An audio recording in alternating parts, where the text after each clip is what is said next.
আল্লাহ আমাদেরকে যে চতুষ্পদ জন্তুগুলো দিলেন, এগুলো জবাই করতে গিয়ে আমরা কার নাম পড়ি?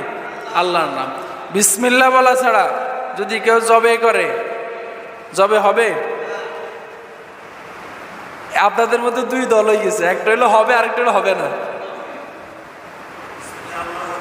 হ্যাঁ, এবার আমি সমাধানে আসি। যেহেতু দুইটা দল হয়ে গেছে, সমাধান তো দিতে হবে, নাহলে তো ভুল বুঝাবুঝি হবে। আচ্ছা, এখানে দুইটা মত আছে। ইমাম শাফি রহমতুল্লাহ আলাইহি বলেছেন, মুসলমান সে তো ইমানদার, তার অন্তরে সব সময় কার স্মরণ থাকে? আল্লাহর স্মরণ থাকে। যদি কেউ ভুলবশত বিসমিল্লাহ না বলে জবে করে, তার জবেটা হয়ে যাবে, কারণ সে তো মুসলমান। কথা খেয়াল করবেন, ভুলবশত, কি বশত? ভুলবশত সে ভুল করে বিসমিল্লাহ বলে নাই, জবে করছে, জবে হয়ে যাবে। তবে যদি কেউ ইচ্ছাকৃতভাবে একেবারে